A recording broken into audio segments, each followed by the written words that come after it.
The last letter Margaret Thomson held trembled in her hands as she stood on the dusty platform of the Wickenburg, Arizona train station. 6 long months of correspondence with a man she'd never met had led to this moment, her arrival as his mail-order bride. But the life growing inside her threatened to destroy everything before it even began. The year was 1882, and the Arizona Territory stretched before her like a vast unknown. Margaret Maggie, to those who knew her well, smoothed her travel-worn dress over her slightly rounded stomach.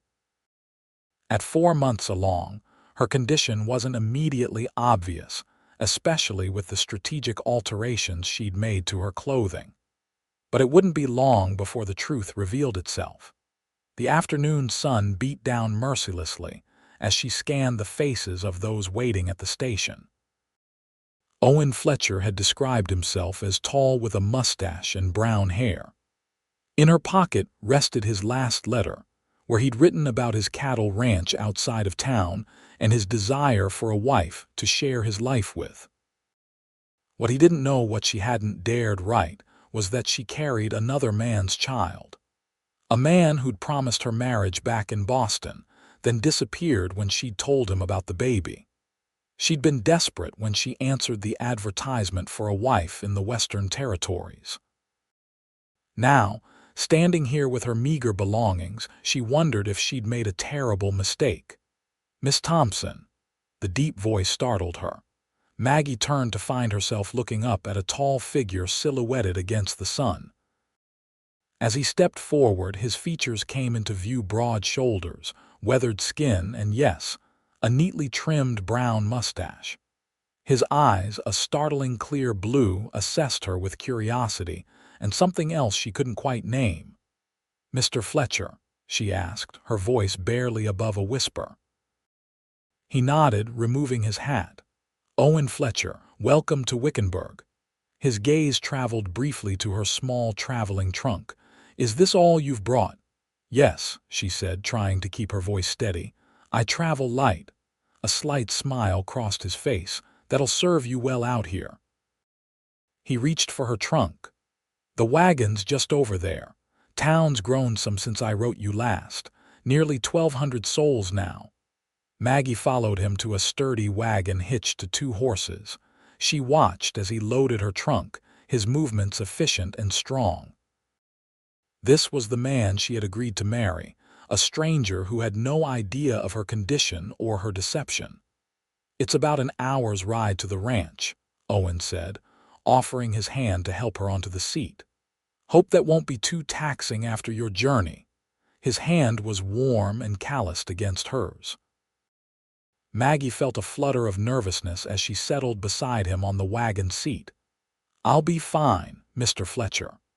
"Owen," he corrected, flicking the reins to set the horses in motion. "Reckon we should start using our Christian names, considering they were to be married." The thought sent a wave of guilt through her. "Yes, of course, Owen." As they pulled away from the station, Maggie took in the town of Wickenburg. It wasn't much compared to Boston, a main street with wooden buildings, a church steeple visible in the distance, people going about their business in the afternoon heat. But it had an energy to it, a sense of possibility that she hadn't expected. "You're quieter than your letters," Owen observed after they'd left the town behind and were traveling through open country. Maggie gripped her hands together in her lap. "I apologize. The journey was long, and I'm afraid I'm rather overwhelmed." He glanced at her, then returned his eyes to the road. "No need to apologize. Can't imagine what it's like, coming all this way to marry someone you've never met." She swallowed hard. "Your letters were descriptive. I feel as though I know something of your ranch already." "Letters can only say so much," he replied. "The land has its own way of introducing itself."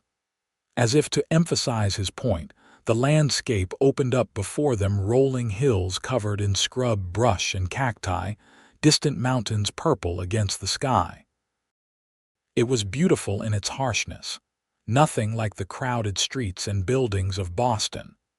They rode in silence for a time, the only sounds the creak of the wagon wheels and the steady clip-clop of the horses' hooves. Maggie found herself stealing glances at the man beside her, trying to reconcile the person from the letters with the flesh and blood reality. Owen Fletcher was younger than she'd imagined, perhaps 30 or so. His hands were sure on the reins, his profile strong against the backdrop of the desert. There was a quiet confidence about him that she hadn't expected, a steadiness that made her deception feel all the more terrible. "There's something I should tell you," she began, her voice barely audible above the wagon's noise. He turned to look at her, those clear blue eyes attentive. "What's that?" The words stuck in her throat. She couldn't do it, not yet, not here on this dusty road with nowhere to go if he turned her away. I've never lived in a place like this before. I'm afraid I'll be quite useless at first." Owen's expression softened. "Nobody expects you to know everything right away. Ranch life takes getting used to." He paused, then added, "I meant what I wrote. I'm looking for a partner, not a servant. We'll learn together." Relief and shame warred within her. "That's very understanding of you." "Understanding's free," he said with a slight shrug, "and in short supply out here sometimes." As they crested a hill, Owen pointed ahead. "There it is, Fletcher Ranch." Maggie followed his gesture and saw a house in the distance, nestled against a backdrop of hills. It wasn't the crude cabin she'd half expected, but a proper house with a porch wrapping around the front. Several outbuildings stood nearby, and in the distance she could make out cattle grazing. "It's lovely," she said, genuinely surprised. "Been working on it for 7 years now," Owen replied, a note of pride in his voice. "Started with just the one room, built the rest as I could afford it. Wanted to have it ready before sending for a wife." The statement hung between them, a reminder of the commitment she'd made in her letters. Maggie felt the baby stir within her, as if sensing her distress. As they drew closer, she could see more details: curtains in the windows, a garden plot to one side of the house, a small orchard of young trees.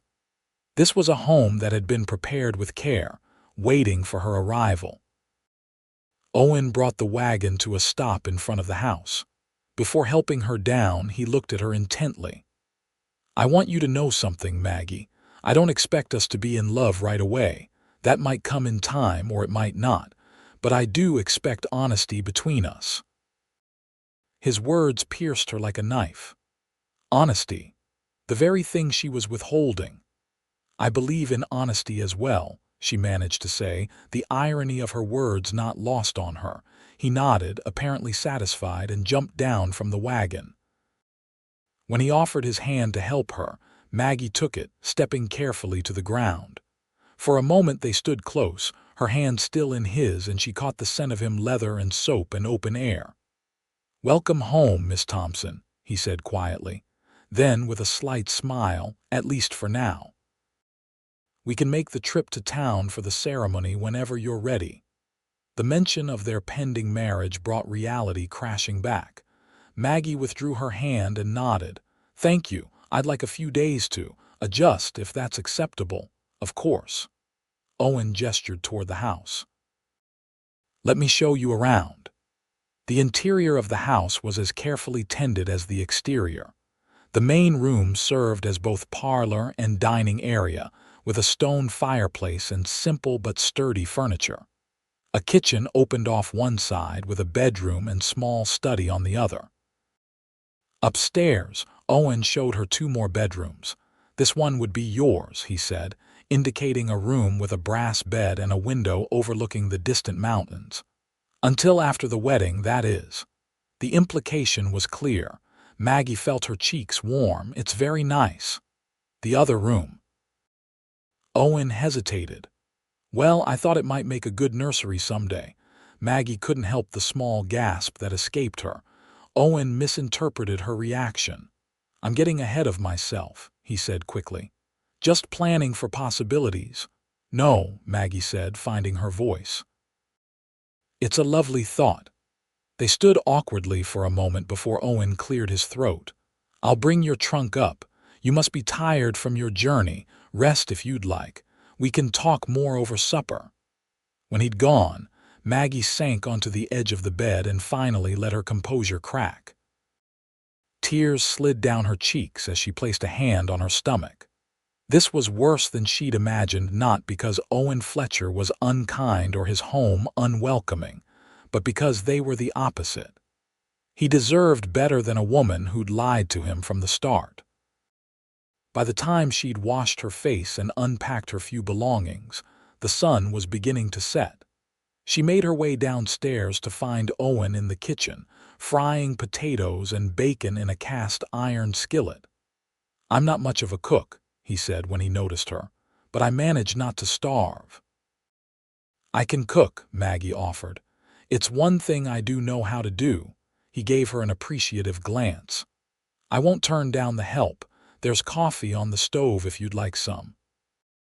They worked together to prepare the simple meal, and Maggie was surprised at how comfortably they moved around each other in the small kitchen. By the time they sat down to eat, some of her initial tension had eased. Over supper, Owen told her more about the ranch, the 50 head of cattle he was raising, his plans to expand, the challenges of the dry seasons. Maggie found herself genuinely interested, asking questions and absorbing his answers. "What about you?" Owen asked finally. "Your letters told me about your work in the millinery shop, but not much else." Maggie set down her fork, choosing her words carefully. "There isn't much to tell. My parents died when I was 16. I had no siblings, no family to speak of. I've been on my own since then, working where I could." "That couldn't have been easy," Owen observed. "No," she agreed, "but it taught me to be self-sufficient." "Is that why you answered my advertisement? For security?" The directness of his question surprised her.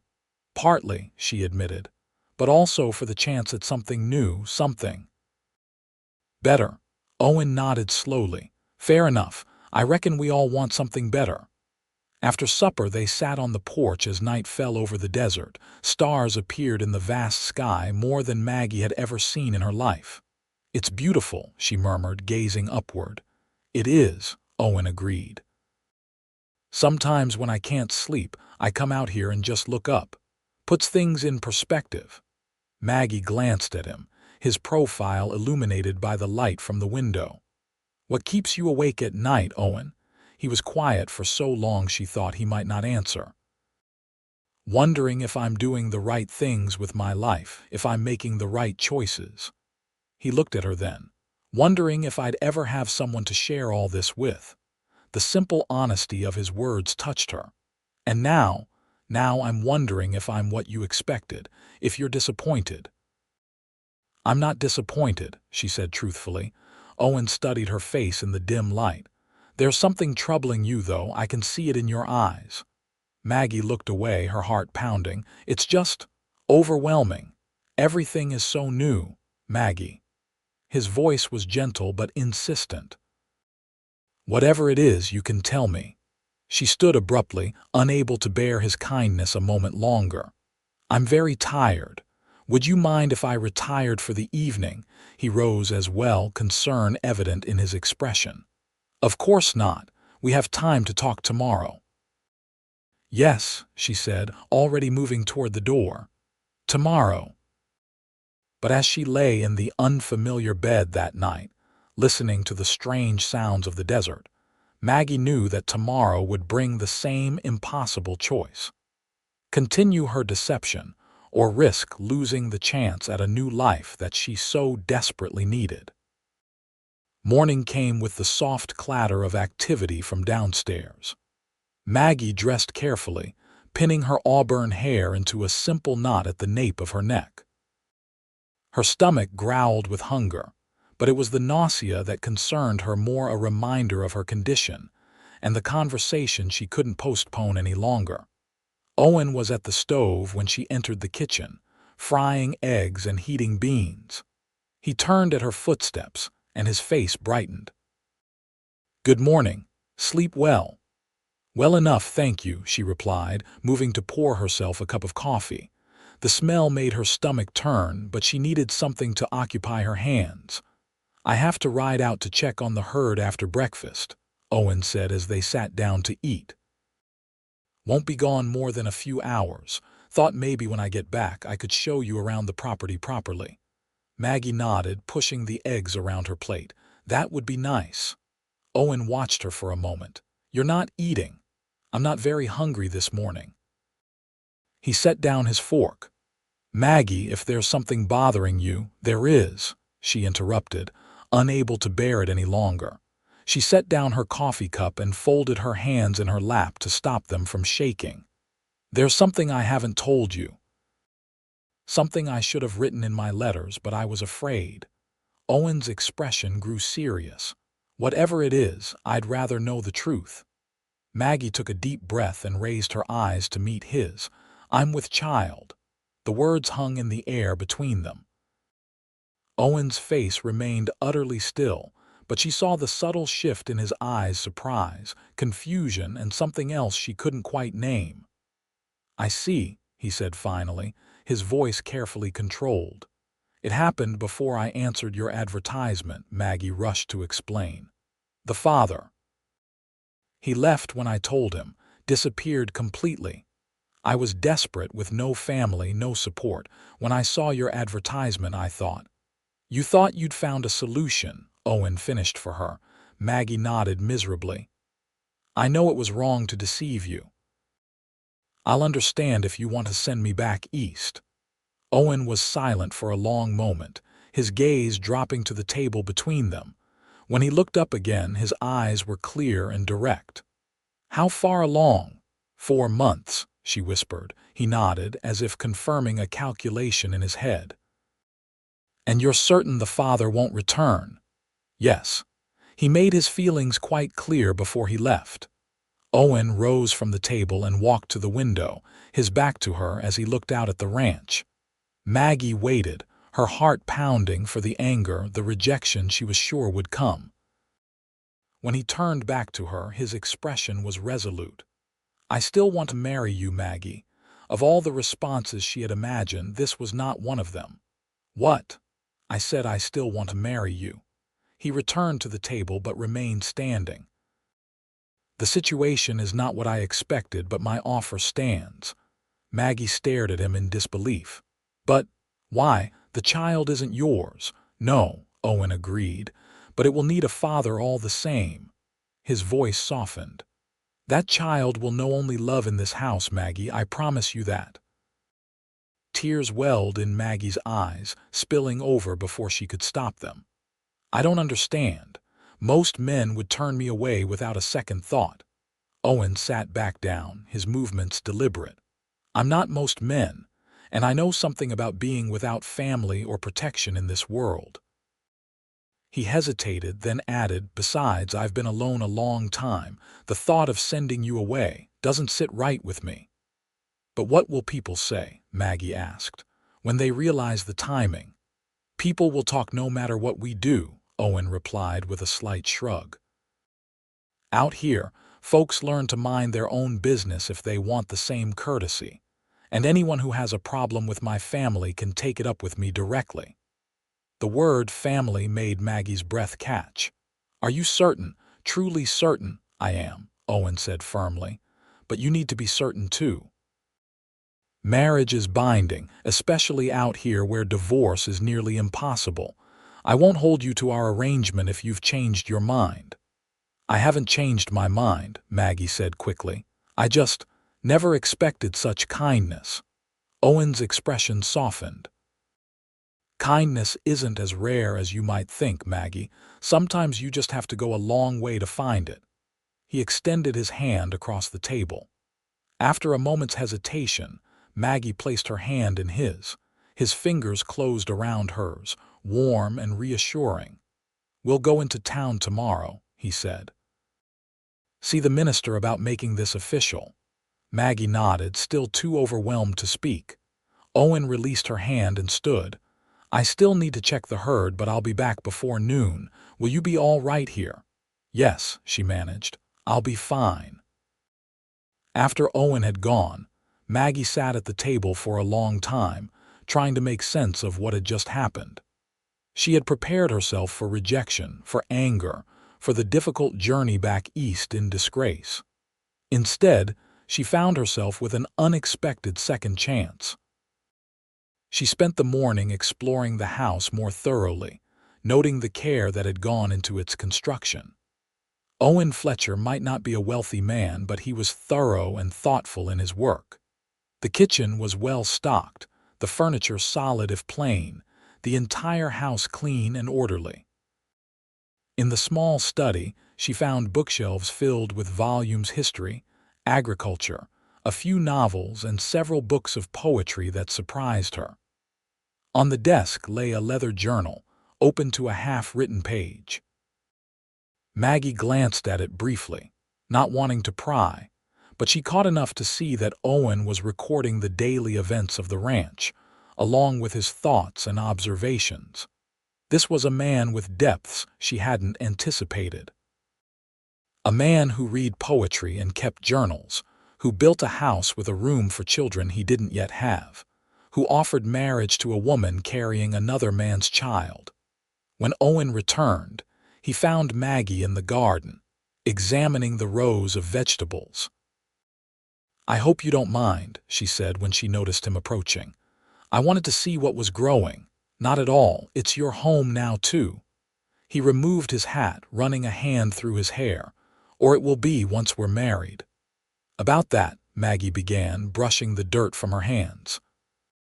"I've been thinking, people will talk less if we let them believe the child is yours." Owen considered this. "You mean pretend before you came here?" "Yes," Maggie said, her cheeks warming. "That we corresponded longer than we did, that there were feelings between us that led to impropriety." "It would explain the rush to marry," Owen acknowledged. "But I don't want to start our marriage with any more lies than necessary." "Not a lie so much as an omission," Maggie argued. "The child will bear your name either way. Does anyone need to know the full truth?" Owen was quiet for a moment, his expression thoughtful. "If that's what you want, I'll not contradict it, but I won't lie outright if asked directly." "That seems fair," Maggie agreed. They spent the afternoon touring the ranch, Owen showing her the barn, the corrals, the small creek that ran through the property providing precious water. He introduced her to the horses, 2 for riding, 2 for the wagon, and showed her the chicken coop where a dozen hens provided eggs and occasional meat. "It's not much compared to some spreads," Owen admitted as they walked back toward the house. "But it's mine free and clear, and it provides a good living." "It's impressive," Maggie said sincerely, "especially knowing you built most of it yourself." Owen glanced at her, a hint of surprise in his expression. "Thank you, that means something coming from you." "Why from me?" "Because you've seen more of the world than I have. Boston, the big cities. I thought you might find all this." He gestured at the surrounding landscape, too primitive. Maggie looked around at the desert stretching toward distant mountains, the clear sky overhead, the house that Owen had built with his own hands. "It's different," she acknowledged, "but beautiful in its own way." That evening they sat on the porch again, watching the sunset paint the desert in shades of gold and crimson. The silence between them was more comfortable than it had been the night before. "May I ask you something personal?" Maggie ventured finally. Owen nodded. "You can ask." "I might not answer. Why did you advertise for a wife? You seem perfectly capable of managing on your own." He considered the question, his gaze on the darkening horizon. "Managing isn't the same as living," he said at last. "I built all this, but at the end of each day there was no one to share it with, no one to talk to about what I'd seen or done." He glanced at her. "Loneliness is its own kind of poverty, Maggie." The simple honesty of his answer touched her. "I understand that all too well." "Your turn," Owen said. "Why did you really answer my advertisement? The truth now. Maggie sighed, wrapping her arms around herself in the cooling evening air. When I discovered I was with child, I lost my position at the millinery shop. No one would hire me once they knew. I was facing the poorhouse or worse. She paused, but it wasn't just desperation, your letters. There was a kindness in them, a decency. I thought perhaps, even if you didn't know about the baby, you might be a good man. And now that you've met me, Owen asked, his voice deliberately light. Still think I'm a good man? Maggie turned to look at him directly. I think you're a better man than most. Something shifted in Owen's eyes at her words. He reached out slowly, as if giving her time to pull away, and tucked a stray strand of hair behind her ear. His fingers lingered briefly against her cheek. We should get some rest, he said, his voice lower than before. We've got an early start tomorrow if we're going to town. The next morning dawned clear and warm. Maggie dressed in her best traveling outfit, a blue cotton dress with white trim, and pinned her hair carefully. As she stood before the small mirror in her room, she placed a hand on her stomach, the slight curve noticeable only if one knew to look for it. A new beginning for both of us, she whispered to the child within. The town was busier than it had been when she arrived. Owen explained that Wednesdays brought ranchers and farmers in from the surrounding area for trade and supplies. They left the wagon at the livery stable and walked toward the church, a simple white building with a modest steeple. Several people greeted Owen as they passed. He introduced Maggie politely but briefly, not stopping for extended conversation. She could feel curious eyes following them, taking in the unexpected sight of Owen Fletcher with a woman at his side. The minister, Reverend Thomas, was a thin man with kind eyes and a serious demeanor. When Owen explained they wished to be married, the Reverend invited them into his office adjacent to the church. "This is rather sudden," he observed, looking between them. "Miss Thomson, you've only just arrived in Wickenburg, as I understand it." "Yes, Reverend," Maggie said, forcing herself to meet his gaze steadily. "But Mr. Fletcher and I have been corresponding for 6 months. We know each other's minds quite well." The minister's gaze was shrewd. "I see, and there is some urgency to this union." Owen stepped in smoothly. "There is, Reverend. Miss Thomson's situation in Boston became untenable. She had to leave sooner than we'd planned. It wasn't quite a lie, but it wasn't the whole truth either." Reverend Thomas seemed to sense this, but after studying them for a long moment, he nodded. "Very well. I can perform the ceremony tomorrow afternoon if that suits." "It does," Owen confirmed. "Thank you, Reverend." As they left the church, a woman called out to them from across the street. "Owen Fletcher, don't tell me you're finally introducing yourself to civilization." Owen stiffened slightly beside Maggie, then relaxed as the woman approached. She was perhaps 40, well-dressed with a friendly, open face. "Mrs. Miller," Owen greeted her. "Good to see you. This is Miss Margaret Thomson. Maggie, this is Clara Miller. She and her husband run the general store."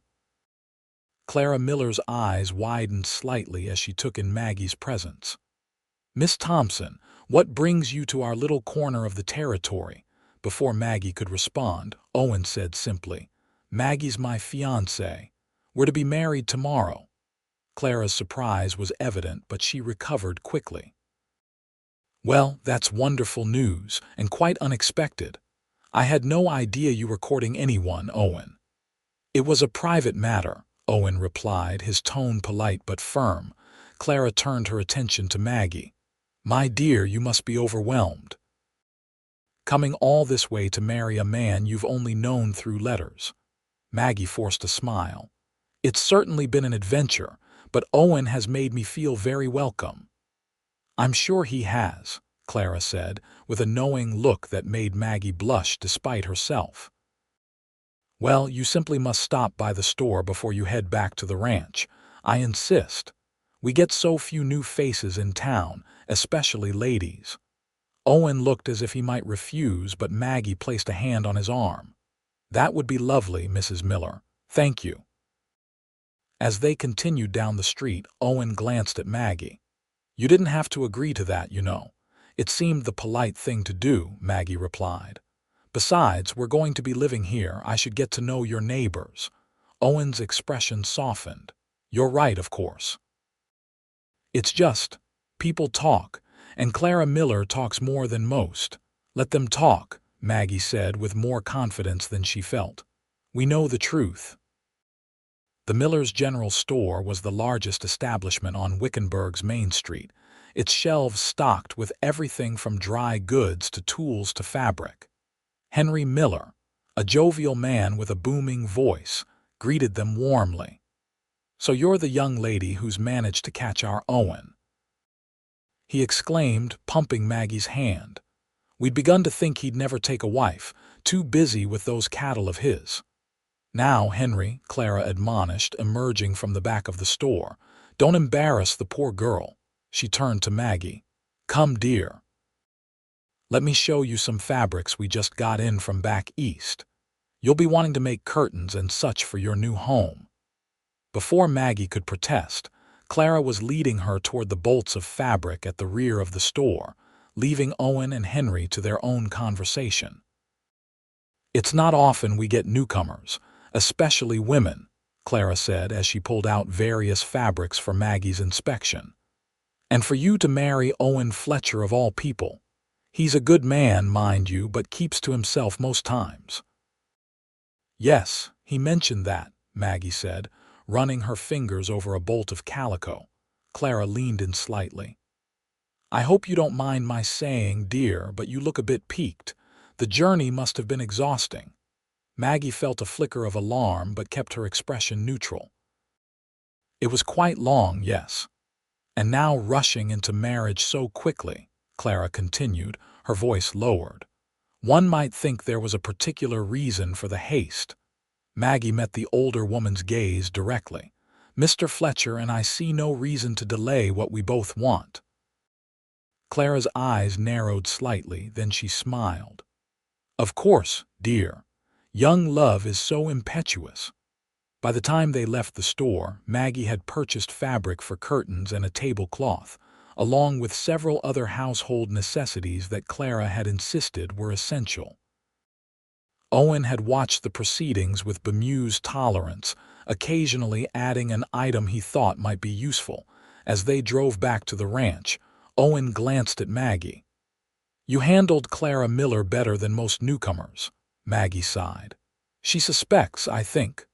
"Probably," Owen agreed. "But suspecting isn't knowing, and she won't say anything directly, not yet anyway." "What happens when it becomes obvious?" Maggie asked, unconsciously placing a hand on her stomach. "By then, we'll have been married for months," Owen replied. "People will draw their own conclusions. And as I said before, anyone who has a problem with my family can take it up with me." The word family still gave Maggie a strange flutter in her chest. "You truly mean that, don't you? About considering the child your family?" Owen was quiet for a moment, his eyes on the road ahead. "When I was 11, my parents died of fever within a week of each other. I had no other family, so I was sent to an orphanage in St. Louis." His voice was matter-of-fact, but Maggie could hear the old pain beneath the words. "I ran away when I was 14, worked odd jobs, slept wherever I could. No one cared what happened to me." Maggie's heart ached at the image of a young Owen, alone and unwanted. "I'm sorry." "Don't be," he said, glancing at her. "I'm telling you this so you understand. I know what it's like to be a child with no one to rely on. I wouldn't wish that on anyone, especially not your baby." Maggie blinked back sudden tears. "Our baby," she corrected softly, "if you truly mean to be its father." Owen's hands tightened on the reins. "I do mean it, Maggie, every word." The next day, under the simple wooden cross of Wickenburg's church, Margaret Thomson became Margaret Fletcher. The ceremony was brief, with only the Millers and a few of Owen's neighbors in attendance. Maggie wore her blue dress and carried wildflowers that Owen had gathered that morning. The ring he placed on her finger was a simple gold band that had belonged to his mother. When Reverend Thomas pronounced them husband and wife, Owen hesitated only briefly before leaning in to place a chaste kiss on Maggie's lips. It was their first kiss, gentle and over almost as soon as it began, but Maggie felt a warmth spread through her that had nothing to do with the Arizona heat. The small gathering moved to the Millers' home for a modest celebration. There was cake and punch, congratulations and well wishes. Through it all, Maggie was acutely aware of Owen beside her, his solid presence both reassuring and strange. This man was now her husband, yet in many ways he remained a mystery to her. As the afternoon waned, they said their goodbyes and began the journey home to their home. Maggie reminded herself. The thought was still surreal. "Are you tired?"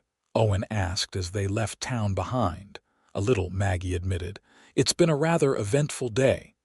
Owen smiled slightly. "That it has, Mrs. Fletcher." The new name startled her. "It will take some getting used to, for both of us," Owen agreed. "I've been on my own a long time." When they reached the ranch, Owen helped Maggie down from the wagon. Before she could move toward the house, he surprised her by swinging her into his arms. "What are you doing?" she gasped, instinctively wrapping her arms around his neck. "Carrying my bride over the threshold," Owen replied. "It's tradition, isn't it?" Maggie laughed despite herself. "I believe it is." Owen carried her up the steps and through the door, setting her down gently in the main room.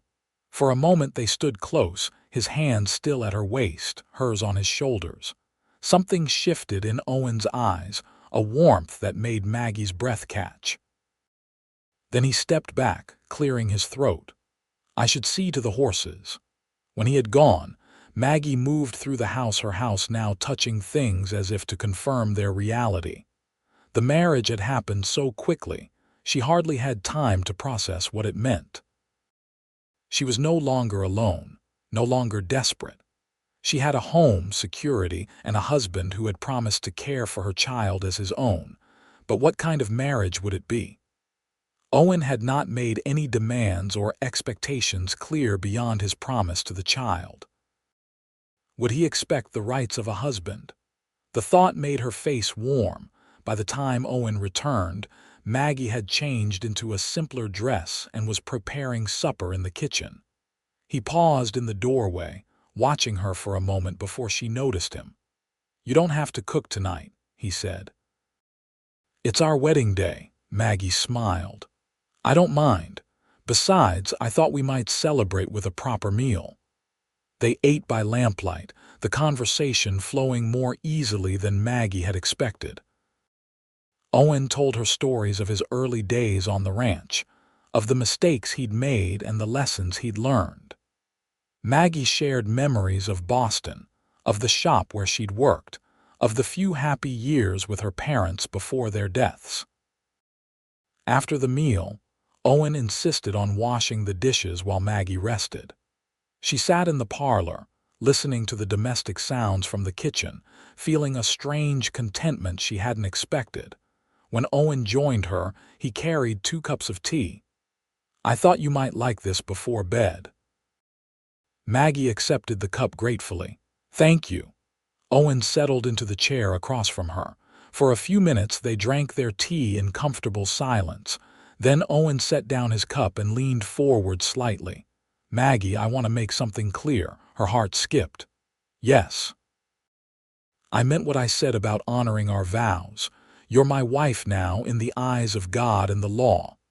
He paused, choosing his words carefully. "But I understand that this isn't conventional. You hardly know me and your heart may be elsewhere." "It isn't," Maggie said quickly. "The father of this child meant nothing to me, not truly. He made promises he never intended to keep." Owen nodded slowly. "Even so, I want you to know that I don't expect That is, I won't insist on my rights as a husband until you're ready, if you're ever ready." The delicacy with which he approached the subject touched Maggie deeply. "Owen, you don't need to say anything now," he interrupted gently. "I just wanted you to know where I stand. This is your home for as long as you want it to be, regardless of what happens between us." Maggie studied his face in the lamplight, the clear blue eyes, the strong jaw partially hidden by his neatly trimmed beard, the kindness in his expression. This man had given her a name, a home, protection, had promised to love her child as his own. And he was offering her time and choice in a world where women rarely had either. "Thank you," she said softly. Owen nodded and rose to his feet. "It's been a long day, you should rest." That night, Maggie lay in the brass bed that was now hers alone, thinking about the strange turn her life had taken. A month ago, she had been desperate and afraid in Boston, with no prospects and a growing child she didn't know how to provide for. Now she was Margaret Fletcher, wife of a rancher, mistress of a modest but comfortable home, and yet something was missing. The security was real, Owen's kindness was genuine, but Maggie couldn't help wondering if there would ever be more between them. If this arrangement of convenience might someday become something deeper. As she drifted toward sleep, Maggie found herself hoping that it might.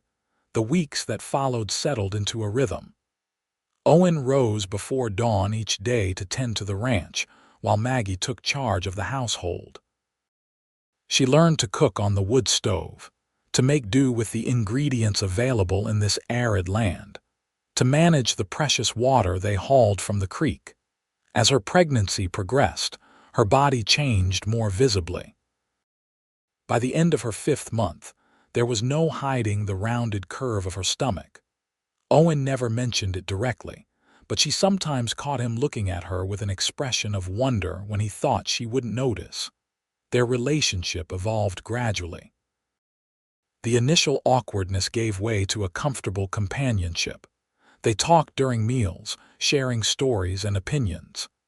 In the evenings, Owen sometimes read aloud from one of his books while Maggie sewed or mended. It was a quiet life, but not an unhappy one. One evening in late October, as they sat on the porch watching the sunset, Owen asked, "Have you thought about names?" For the baby, the question surprised Maggie.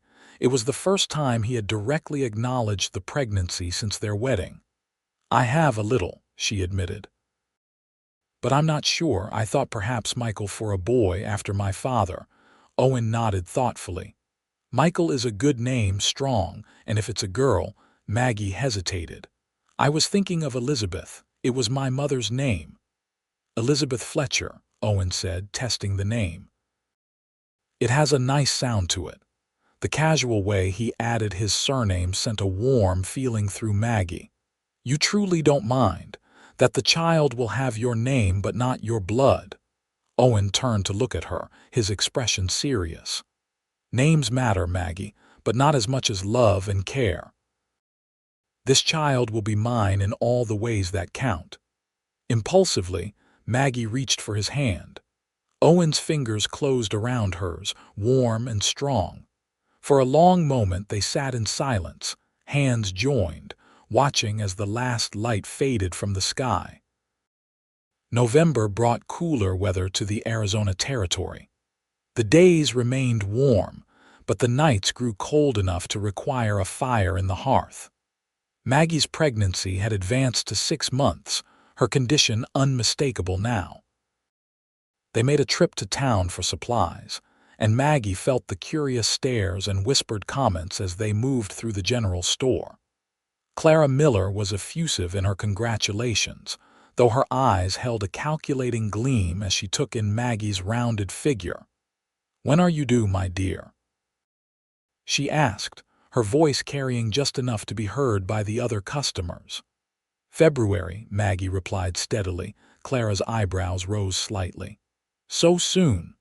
Why, you must have been expecting when you arrived in August." Before Maggie could respond, Owen stepped to her side.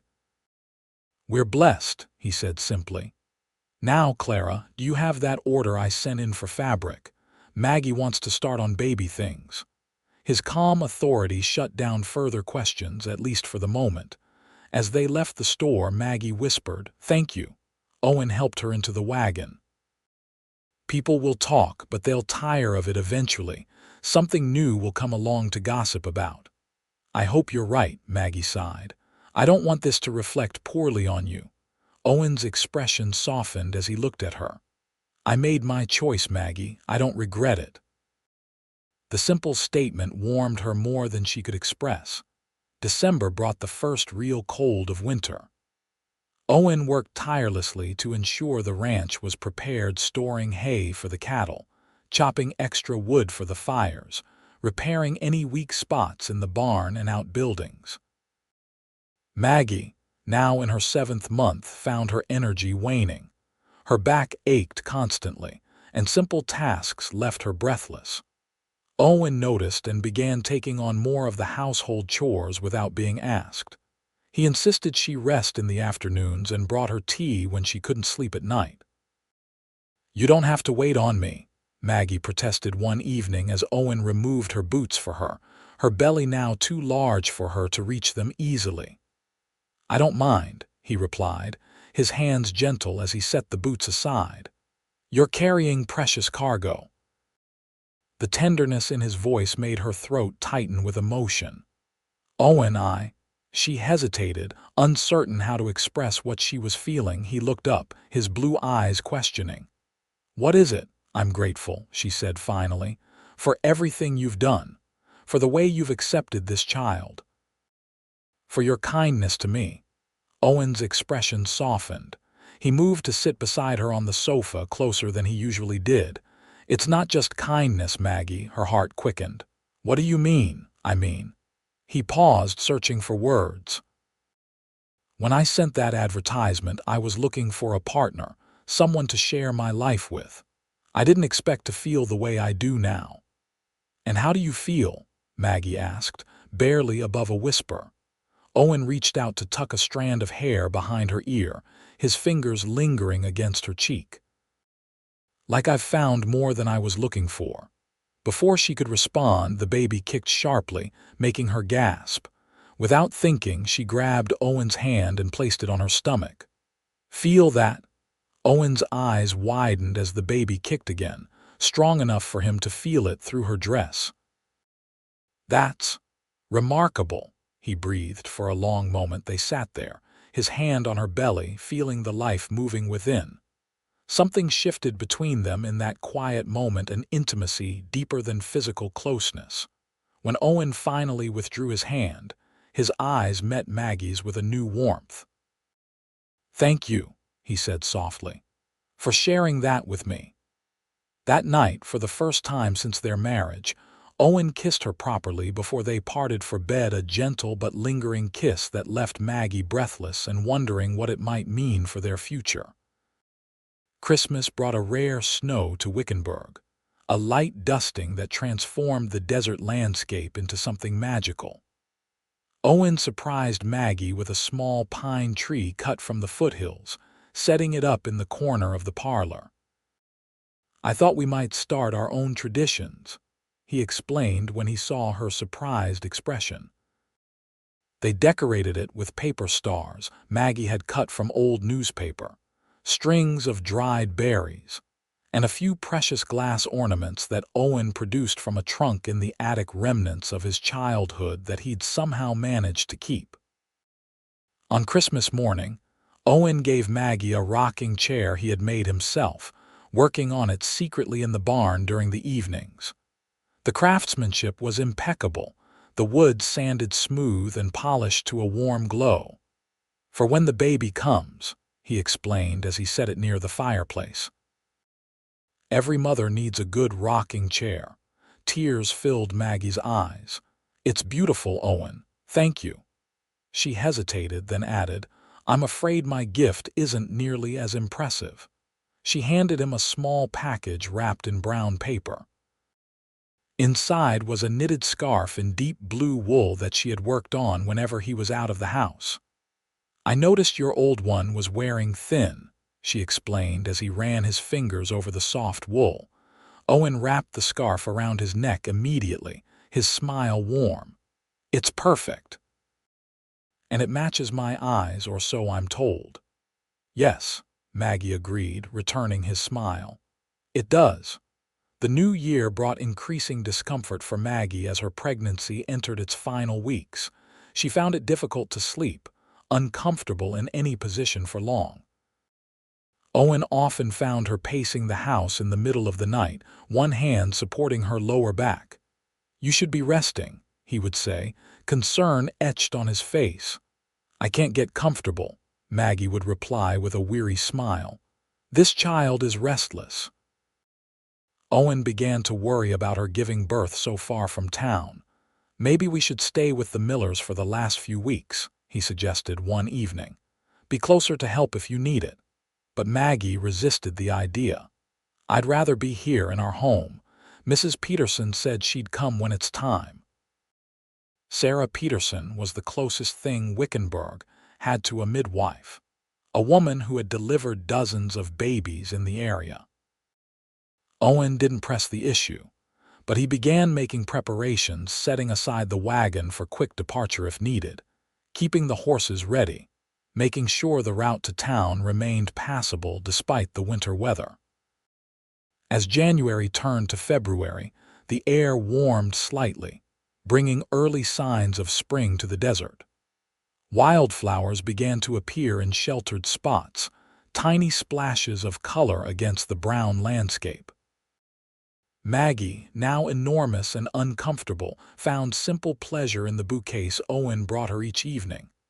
"Not long now," he said one night as they sat on the porch, watching the stars emerge. "Are you afraid?" Maggie considered the question honestly. "Yes," she admitted. "But not as much as I would be if I were alone." Owen reached for her hand, a gesture that had become natural between them. "You're not alone, Maggie. Not anymore." The labor began 3 days later, in the gray hours before dawn. Maggie woke to a sharp pain that wrapped around her lower back and tightened across her belly. She lay still, waiting to see if it would come again. When it did, several minutes later, she knew.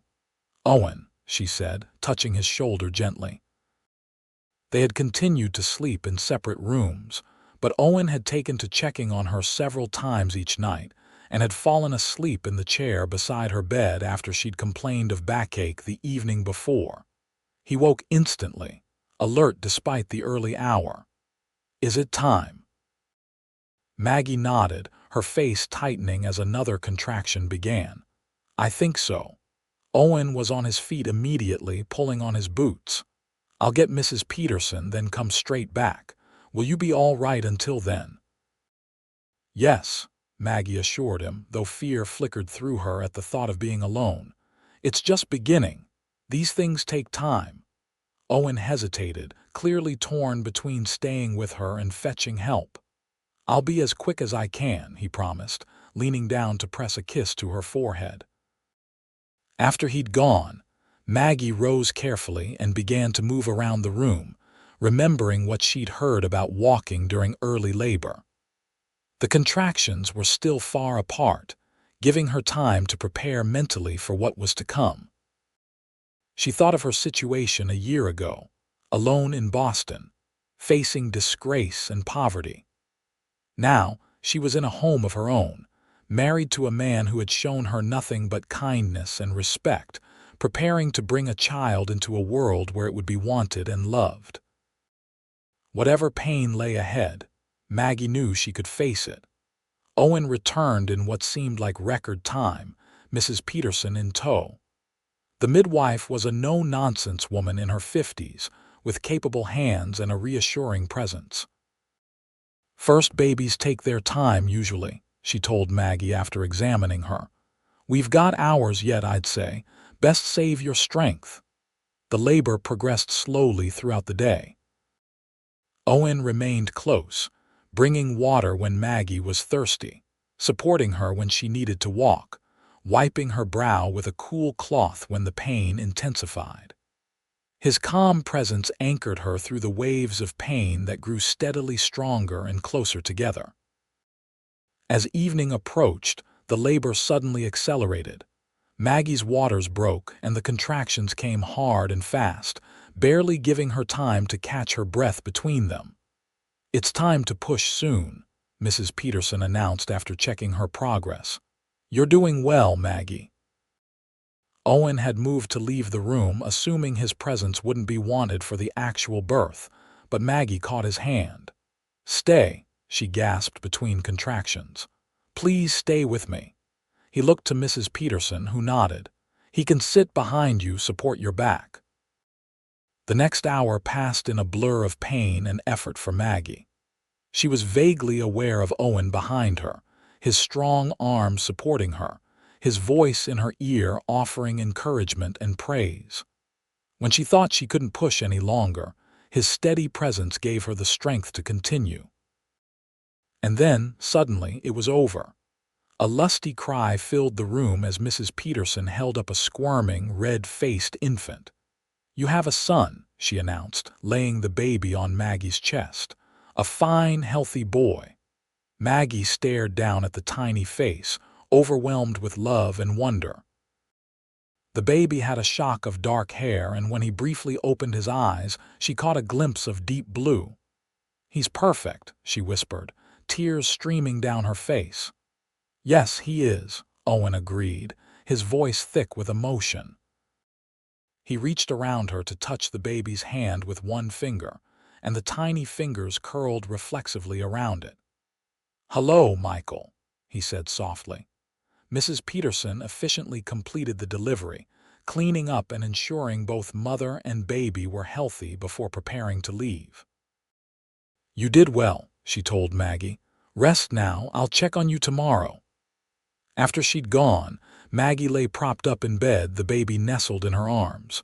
Owen sat beside them, his expression a mixture of awe and tenderness as he gazed at the newborn. "Thank you," Maggie said softly. Owen looked up, his eyes questioning. "For what?" "For everything, for being here, for accepting him as your own." Owen reached out to touch her cheek gently. "He is my own, Maggie. From this moment forward, he's my son." The simple declaration, spoken with such conviction, made fresh tears well in Maggie's eyes. "I don't deserve such kindness." "It's not about deserving," Owen replied. "It's about love." The word hung between them, meaningful and new. Owen had never spoken of love before, though his actions had increasingly shown it. Now, looking at him in the soft lamplight, Maggie realized with sudden clarity that what she felt for this man was love as well, not gratitude, not mere affection, but love. "Owen," she began, her heart racing. "I need to tell you something." His expression grew serious. "What is it?" "I love you," Maggie said simply. "I didn't expect to when I came here. I thought this would be an arrangement, a solution to my problems. But somewhere along the way, I fell in love with you." Owen's face transformed, joy breaking across it like sunrise. "Maggie," he said, his voice rough with emotion.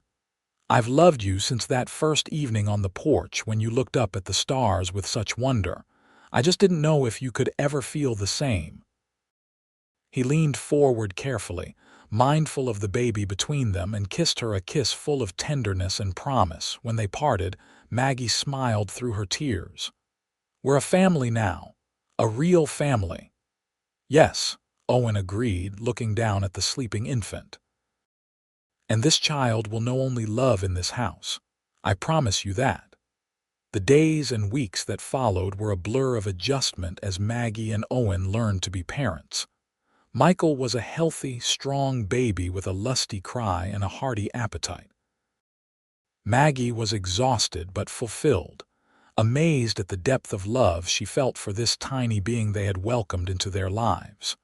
Owen proved to be a natural father, unfazed by dirty diapers or middle-of-the-night wakings. He would often take the baby from Maggie in the evenings, insisting she rest while he walked the floor with Michael, singing softly in a surprisingly pleasant baritone. One evening, as Maggie watched Owen rocking their son to sleep in the chair he had made, she realized how complete her happiness was. A year ago, she had been desperate and alone. Now she had a home, a husband she loved who loved her in return, and a son who would grow up surrounded by that love. The thought brought tears to her eyes. Owen noticed as he laid the sleeping baby in the cradle he had crafted. "What's wrong?" he asked, coming to sit beside her. "Nothing's wrong," Maggie assured him, taking his hand. "I was just thinking about how fortunate I am, how fortunate we all are." Owen brought her hand to his lips, kissing it gently. "I'm the fortunate one, Maggie. When I sent that advertisement, I hoped for a companion, someone to share the work and ease the loneliness. I never imagined I'd find a woman I could love so deeply, or that I'd become a father. When I answered your advertisement, I was looking for safety," Maggie confessed. "I never thought I'd find happiness as well." Owen drew her close, his arms strong and secure around her. "We've both found more than we were looking for." As spring fully arrived in the Arizona territory, the ranch bloomed with new life. The cattle had calved, increasing the herd significantly. The garden Maggie had expanded produced an abundance of vegetables. Michael grew stronger daily, his personality emerging stubborn like his mother. Owen often teased, with a curiosity that kept them constantly vigilant. They made a trip to town when Michael was 2 months old, partly for supplies, but mostly to properly introduce the baby to the community. As expected, there were curious glances and whispered comments about the timing, but most people were welcoming. Clara Miller fussed over the baby, declaring him the spitting image of Owen, a comment that made both Maggie and Owen exchange secret smiles. Only they knew that the resemblance was pure coincidence, though a fortunate one that would make their story easier to maintain. "He has your eyes, Owen," Clara insisted, peering at the baby's face. "And that chin, definitely a Fletcher." "He's his own person," Owen replied calmly. "But thank you, Clara. We think he's pretty special, too." As they left the store, Maggie noticed a woman watching them from across the street. She was young, perhaps Maggie's age, with a haunted expression that seemed out of place in the bright spring day. "Who is that?" Maggie asked Owen quietly. Owen glanced in the direction she indicated. "Don't know her. Must be new to town." The woman turned away quickly when she realized she'd been noticed, disappearing down a side street. Maggie thought no more about it until a week later when a knock came at their door in the late afternoon. Owen was out checking the herd, and Maggie was alone with the baby who was sleeping in his cradle. Opening the door, Maggie was startled to find the same young woman from town standing on the porch, her clothes dusty as if she'd walked a long way. "Can I help you?" Maggie asked. The woman twisted her hands nervously. "Are you Mrs. Fletcher, the one who came from back east last summer?" "I am," Maggie confirmed, uneasy at the woman's obvious distress. "Would you like to come in? You look tired." The woman hesitated, then nodded.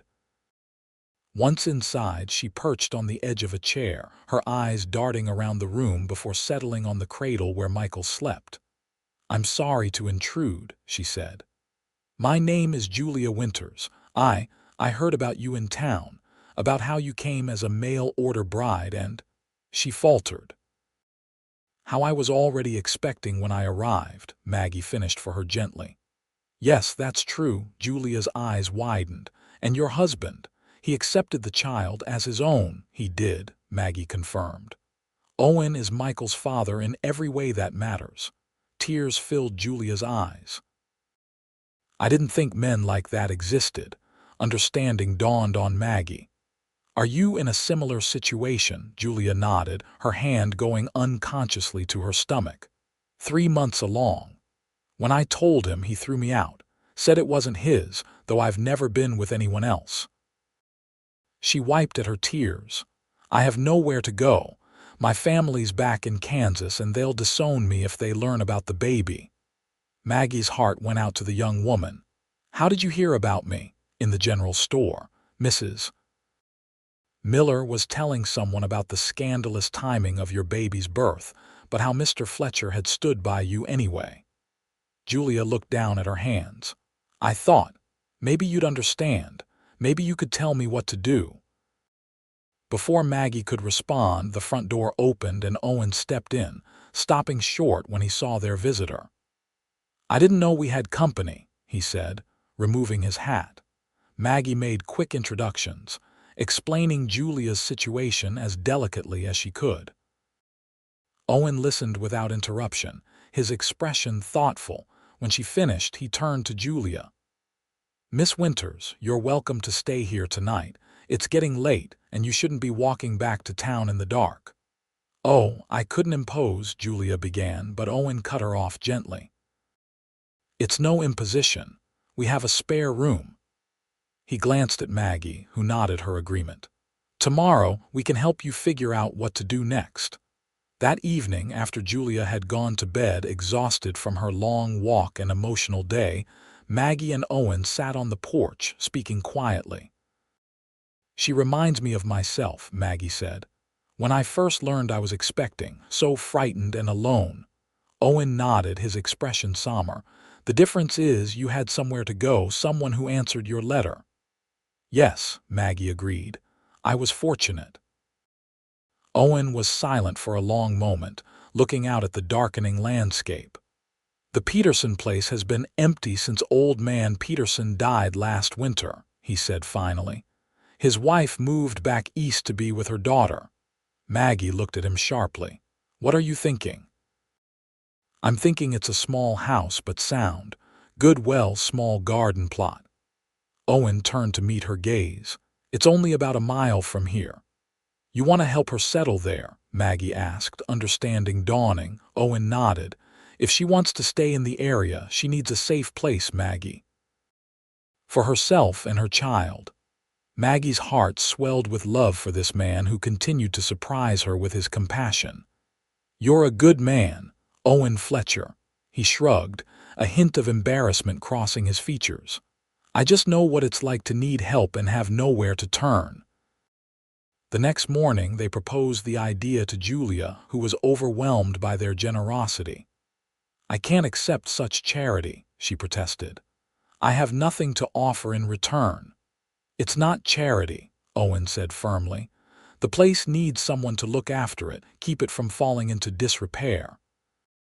And Maggie could use help with the garden here. It's getting to be more than she can manage with the baby taking so much of her time." "You're offering me work?" Julia asked, hope beginning to replace despair in her eyes. "Work, a place to live, and neighbors who won't judge you," Maggie confirmed. "If that's what you want." Tears filled Julia's eyes again, but this time they were tears of relief. "Yes," she whispered. "That's what I want." Over the next few weeks, Owen and Maggie helped Julia settle into the Peterson place. They repaired what needed fixing, planted a garden, and made sure she had the basics to start her new life. Word spread in town about the young woman staying at the old Peterson place, working for the Fletchers, but the speculation was minimal. Owen's standing in the community had grown, and few were willing to challenge him directly about his decisions. As spring turned to summer, Maggie found herself happier than she'd ever thought possible. Michael was thriving, growing stronger and more alert each day. Julia had become a friend and a help, coming to the ranch several days a week to assist with the garden and household tasks. And her relationship with Owen had deepened into something she treasured beyond words. They shared the same bed now, their initial hesitation giving way to a passion that sometimes left Maggie breathless. But it was the quiet moments she cherished most. Owen reading by lamplight while she nursed the baby, his hand absently stroking her hair, walking together in the cool of the evening, pointing out stars and making plans for the future. The way he looked at her sometimes, as if she were the most precious thing he'd ever seen. One evening in late July, as they sat on the porch watching the sunset, Michael asleep in Maggie's arms.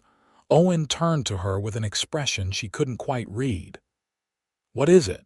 she asked, curious about his sudden seriousness. Owen reached into his pocket and withdrew a small package wrapped in tissue paper. "I have something for you," he said, handing it to her. Maggie shifted Michael to one arm so she could unwrap the package. Inside was a delicate gold locket on a fine chain. "Owen, it's beautiful," she breathed, opening it to find a tiny portrait of Michael on one side. The other side was empty. "I thought we might add to it over time," Owen explained. "As our family grows." Maggie looked up at him, a question in her eyes. "Are you saying you want more children?" "If you do," Owen replied, his gaze steady on hers, "I've been thinking. Michael should have brothers and sisters, children who share his parents' blood as well as their name." Maggie's heart filled with joy at his words. "I'd like that," she said softly. "Very much." Owen took the locket from her hands and carefully fastened it around her neck. When he was done, his fingers lingered against her skin. "I love you, Maggie Fletcher, more than I ever thought possible." "And I love you," she replied, leaning into his touch. "You gave me a home when I had nowhere to go, accepted my child as your own, showed me what real love looks like. I can never repay that." "You already have," Owen said, his voice rough with emotion. "Every day with your love and your strength, with the family we're building together." As the last light faded from the sky, they sat together in the gathering darkness, the sleeping child between them, the future stretching out before them like the vast Arizona sky, full of promise, full of hope, and most of all, full of love. 5 years later, the Fletcher ranch had grown considerably. The original herd had more than doubled, and the house had expanded to accommodate the growing family. Michael, now a sturdy 5-year-old with his mother's auburn hair and a spirit as wild as the desert itself, had been joined by two siblings, 3-year-old Elizabeth, who had her father's blue eyes and quiet determination, and 6-month-old James, a cheerful baby who rarely cried. The land around the ranch had prospered as well. The garden that Maggie had started now provided vegetables not just for their family, but enough to sell in town. The orchard had matured, bearing fruit that Maggie preserved for the winter months. Owen had built a proper chicken coop and added several milk cows to their livestock. Julia Winters, now Julia Carson after her marriage to a kind widower who had moved to Wickenburg 2 years earlier, still lived at the Peterson place with her husband and their 2 children, her daughter Rose, born a month after Michael, and a son from her husband's first marriage. The two families had grown close, sharing work and celebrations. Today was such a day, the 5th anniversary of Owen and Maggie's wedding, marked by a picnic under the cottonwood trees near the creek. As the children played under Julia's watchful eye, Maggie and Owen walked along the creek bank, enjoying a rare moment alone together. 5 years, Maggie mused, her hand in Owen's. "Sometimes it feels like yesterday that I stepped off that train, terrified you'd turn me away." Owen squeezed her hand. "And sometimes it feels like you've always been here, like the ranch was just waiting for you to arrive and make it complete." Maggie smiled up at him, her heart full. "Do you ever regret it, taking in a woman carrying another man's child?" Owen stopped walking and turned to face her, his expression serious. "Maggie, you know the answer to that. Michael is my son in every way that matters. I've never once thought of him as anything else." "I know," she said softly. "I just sometimes wonder at my good fortune." That advertisement could have been answered by anyone. Instead, it was you. Owen pulled her close, his arms strong around her. "Maybe it wasn't just fortune. Maybe it was meant to be." Maggie leaned into his embrace, thinking of the journey that had brought them to this moment, from desperation and loneliness to love and family, from strangers brought together by circumstance to partners bound by choice and devotion. "I believe it was," she said, looking up at the man who had become her husband, her lover, the father of her children, and her dearest friend. "I truly believe it was." As they walked back toward their family, hand in hand under the vast Arizona sky, Maggie knew with absolute certainty that the child who had once threatened to destroy her future had instead led her to a happiness greater than she had ever imagined possible, all because a kind-hearted cowboy had promised. "That child will know only love,"